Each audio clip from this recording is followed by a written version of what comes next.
I looked up and I realized I didn't even have a roof over my head. I was really, really, really desperate. Things start changing in my life, because God is the Spirit, and He goes nationwide, anywhere, to get you money, and that's your bank, and you can bank on Jesus. Cynthia felt life had caved in on her, especially after a fire had gutted her home. And I was down in the basement, and I looked up and I realized I had one dress, a bucket, and a roll of toilet paper. I didn't even have a roof over my head. Cynthia also didn't have a husband. He had run off with another woman, and she didn't have a job or a car.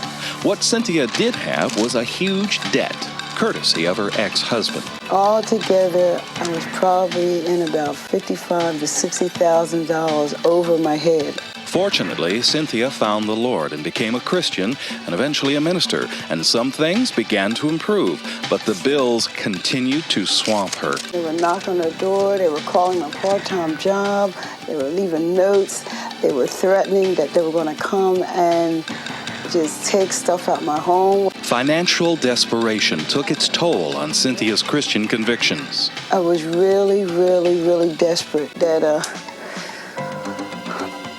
one time someone had left $2,000. I picked it up, I put it in my purse, but then I went back and gave it to him. I really felt like a fool to find out how easy it was to get out of a situation. I had done everything the right way, but there was something I had never done.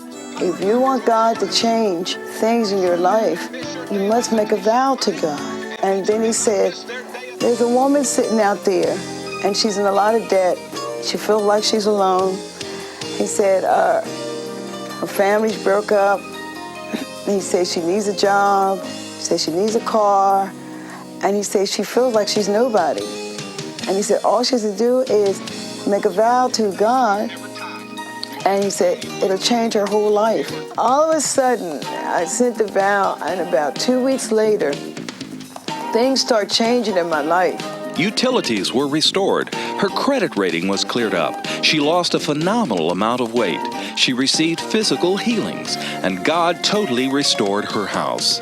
God can do it. He can restore to you the years that the locust has eaten, but you have to remember God. It can't just tithe. You must vow to the Lord and keep it.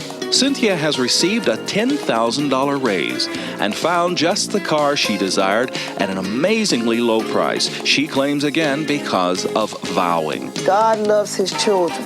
And I can tell every man and every woman, it's not about your color. It's not about being a preacher. It's about knowing God and making a vow. Because God is the Spirit, and He goes nationwide, anywhere, to get you money. And that's your bank, and you can bank on Jesus. Offer unto God thanksgiving, and pay thy vows unto the Most High, and call upon me in the day of trouble. I will deliver thee, and thou shalt glorify me. Psalms 50, 14 and 15.